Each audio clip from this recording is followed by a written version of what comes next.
This week on Sci-Fi Buzz, Vonda McIntyre, who went from biology to best-selling science fiction.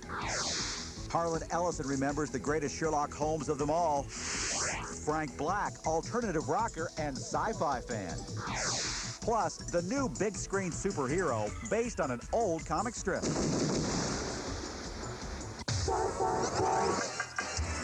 Prepare. Stand by. The Buzz. Sci-Fi. Get ready.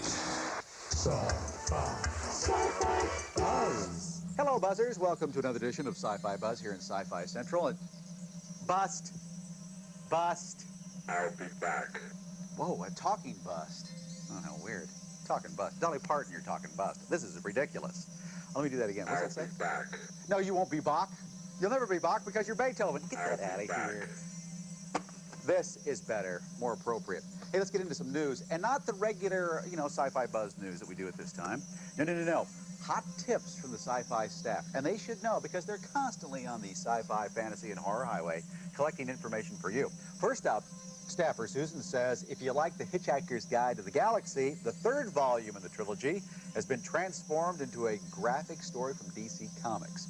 Check out Life, the Universe, and Everything. It's $6.95, and there are 2 issues so far. We hear there's a Hitchhiker movie in the works as well.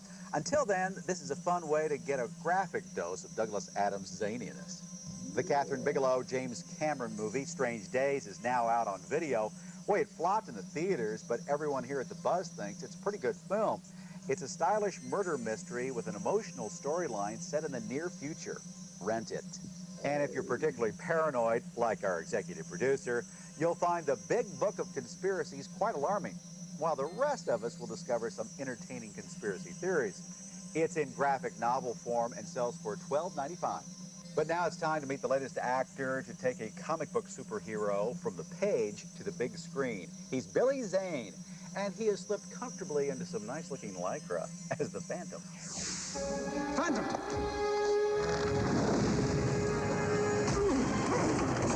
Before Batman, before Superman, before the word superhero even existed, there was the purple outfitted crime fighter, the Phantom. Created by cartoonist writer Lee Falk 60 years ago, the Phantom comic strip is currently read by 100 million people in 40 countries each day. Still, in America, the Phantom is not nearly as popular as some of his superhero counterparts. Everybody knows Batman and Superman. But the Phantom is the original. Yes. Why do you suppose he kind of fell? Well, he's not even fallen by the wayside, but he's not as well known. I think maybe Americans like their superheroes a bit more warped, and maybe he's too straight. I don't know, because he doesn't have any superhuman powers, because he, he doesn't have gizmos that he can pull off his belt and go twing and fire into the side of a cliff and save the day.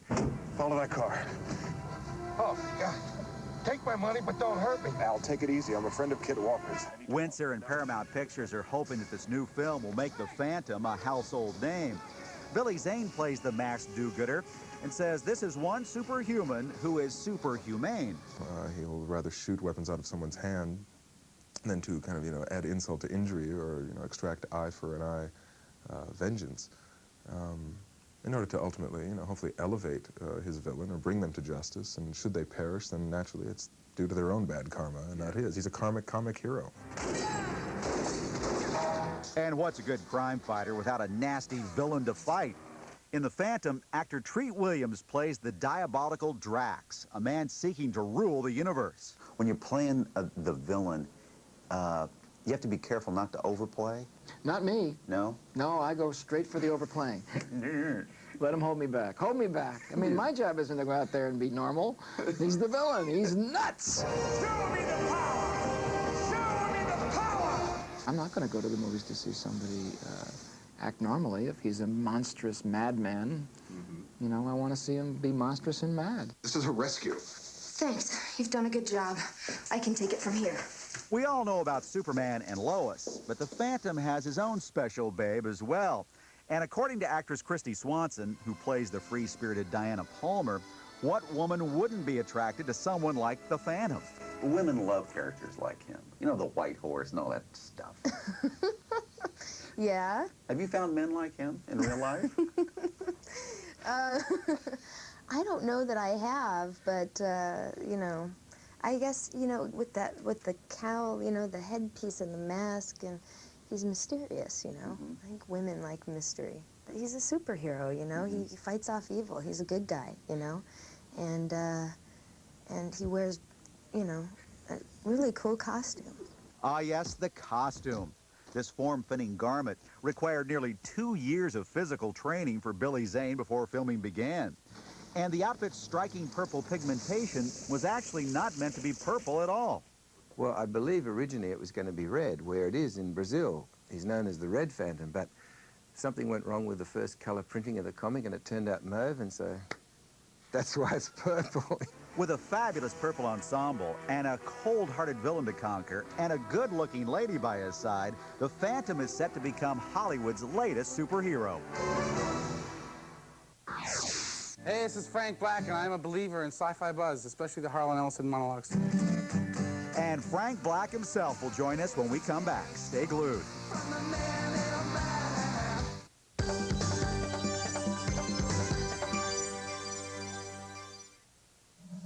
Our commentator Harlan Ellison has been reflecting lately about the recent death of a very good actor who brought one of literature's most fascinating characters to life.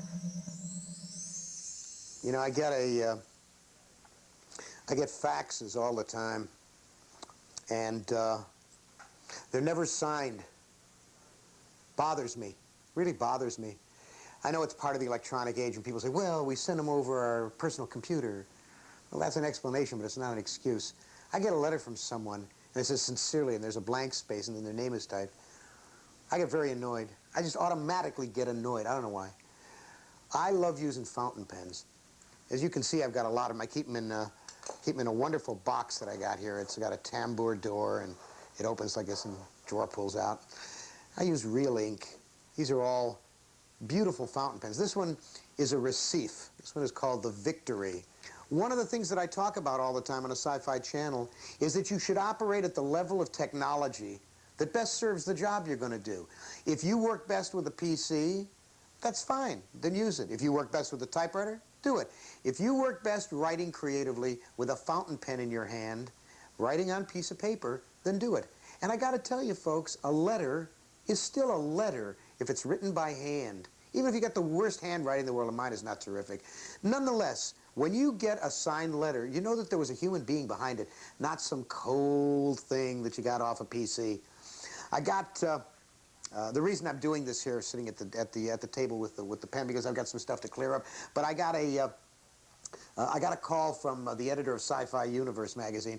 He said we got a hit about you, and from someone named Crazy Mama. And I said, oh, that's wonderful. He says, yeah, it's not really nice that America Online makes everybody use a pseudonym because it encourages bad behavior. They can hide behind the pseudonym. And this woman, some doctor somewhere or other, wrote a really snotty kind of thing. And I don't respond to these things usually. I have no, you know, since I don't have a computer or a modem, I can't respond. But I decided this time I would, so I handed her her head. Real mean, long. I took great joy in writing it. And I wrote it because it was a human being responding to a cold, I'm a coward hiding out behind the internet kind of message. And I show you myself sitting with a fountain pen because it keeps you in touch with your hands, with your life. It's like using a watch with real hands on it instead of a digital. These things are things that make you understand that the electronic age still needs to be unplugged every once in a while. I've heard of you before. You're Holmes the meddler, Holmes the busybody, Holmes the Scotland Yard Jack in office. Your conversation really is most entertaining. If you would... Sadly, at long last, the world's most famous consulting detective, Sherlock Holmes, is gone. Jeremy Brett died. Died in London, September 12th, 1995, of a heart attack. In 41 episodes on Granada television, Sherlock Holmes was brought more vibrantly alive than ever before. You will be able to lead a better life if you follow the process of deductive logic that Holmes mastered, where you observe and can draw intelligent conclusions. Farintosh, oh yes, I do remember the case. It concerned an opal tiara. I think it was before your time, was. MPI, whose number we will flash on the screen so that you can order these when you want, have brought out all 41 of them. They're all in uniform editions now. They run 50 minutes each, no commercials, the same way they were on PBS, except there'll be no breaks for pledge donations. Sherlock Holmes as Jeremy Brett. Jeremy Brett as Sherlock Holmes in real life may be gone. But as Sherlock Holmes will live forever, in this way, so Jeremy Brett, having played his greatest role, also will live forever. The law is what we live with, Inspector. Justice is sometimes harder to achieve. My name's Bill Roper. I had to tear myself away from my computer just long enough to call Sci-Fi Buzz and let them know that I have purchased the best game I have ever played. It's Warcraft 2, Tides of Darkness from Blizzard Entertainment. It's a real-time fantasy strategy game where you can play either orcs or humans and fight on the land, on the sea, or in the air. And I have to hang up now and go play more.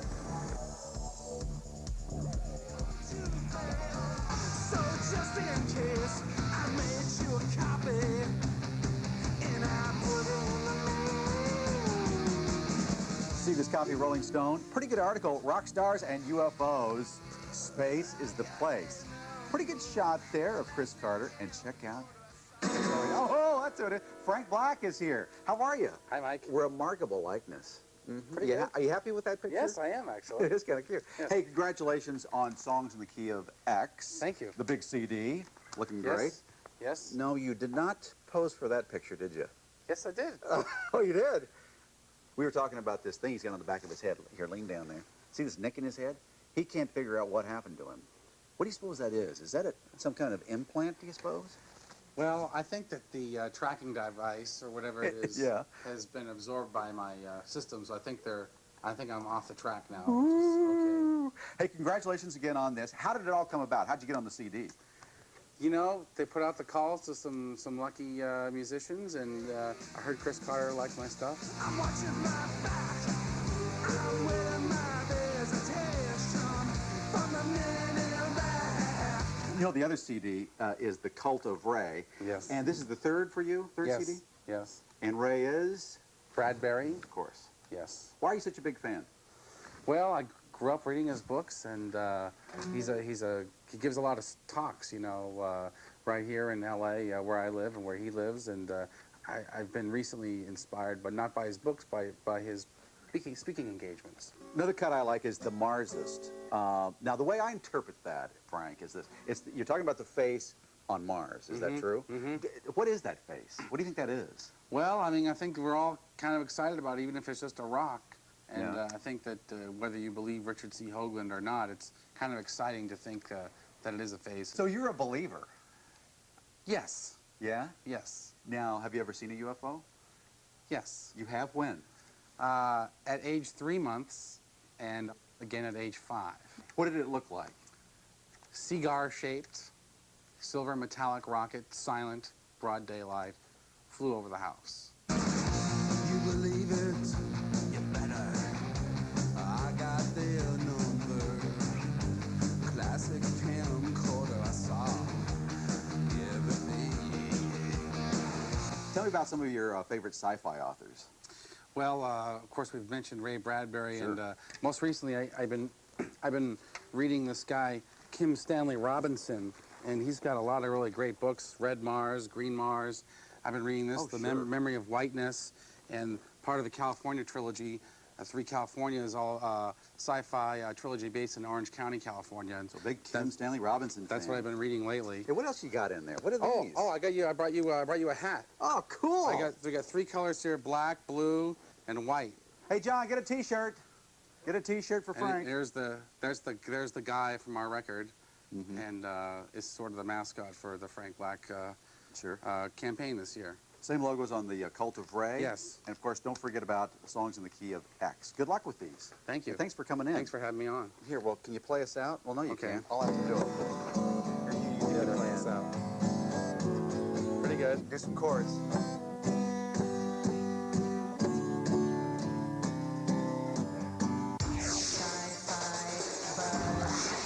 Coming up, we buzz with popular sci-fi novelist Vonda McIntyre. Do not disconnect.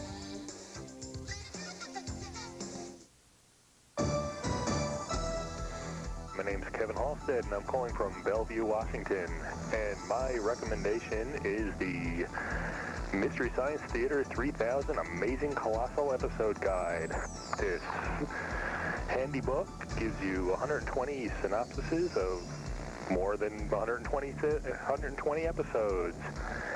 It gives you a rundown of the film, the host segments, and cast reflections on the films. It's a great collection of bad movies and great humor.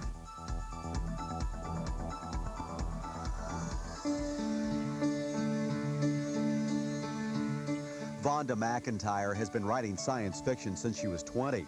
In the late 70s, she won a Hugo and a Nebula for her highly imaginative novel, Dream Snake. It's been described as the first published example of farm animals. That's spelled P-H-A-R-M. But even though she's had a science background, she hasn't been stuck in the world of hard sci-fi. She plays in the fantasy universes of Star Wars and Star Trek with ease. I love the original series. I started writing a script for the original series during the first commercial break of the first episode of Star Trek in September of 1966 when I was 18 years old and was just about to go off to college. I based The Entropy Effect, which is one of the original Star Trek novels that I wrote, not one of the film spin-offs. I based it on a screenplay that I wrote in 1966.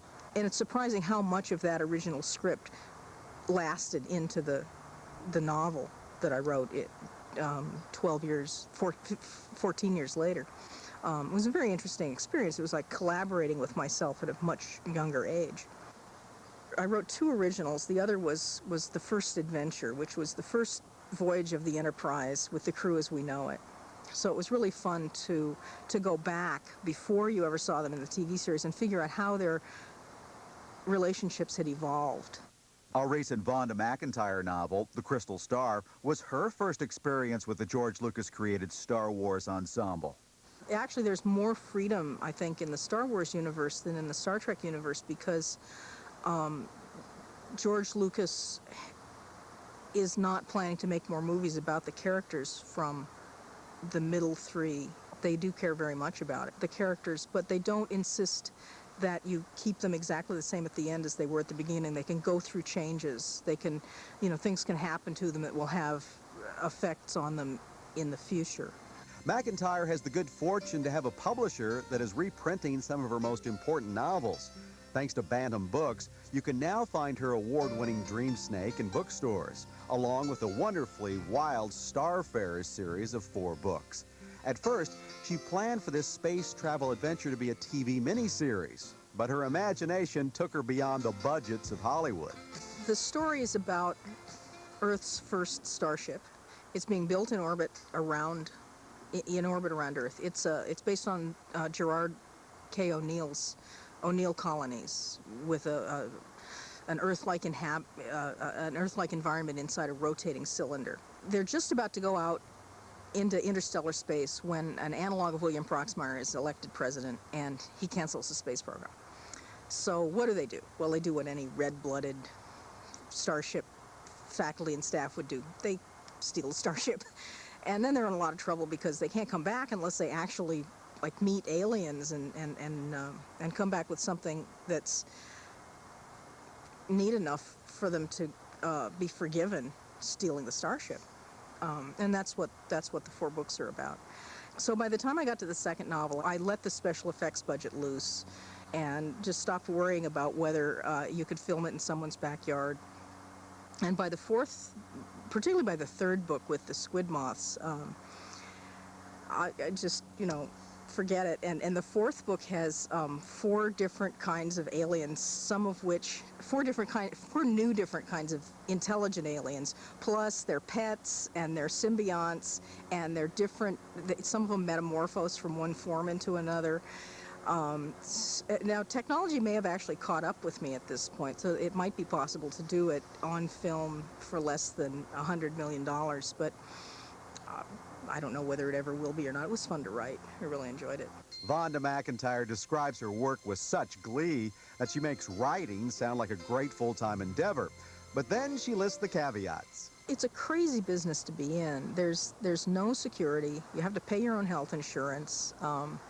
There's no assurance that the book that you have out will be a success. There's no assurance that you'll be able to sell your next book. I mean, it's a completely insane business to be in. I don't recommend it, but it works for me. We have an emergency. The king of the buzzboard technology here at the Buzz, Brave Dave, says, what do you're telling me that you think the buzzers have gone on some type of summer vacation? They just not sending any more recommendations. Well, you go on vacation, call from the cabin. Exactly. So if you're on vacation, we still need you. I mean, we're working 365, 24/7 around here. We don't take any vacations. Videos, games, software, books, anything you want. Stop me before I ad-lib again. Yeah, I'll see you next week.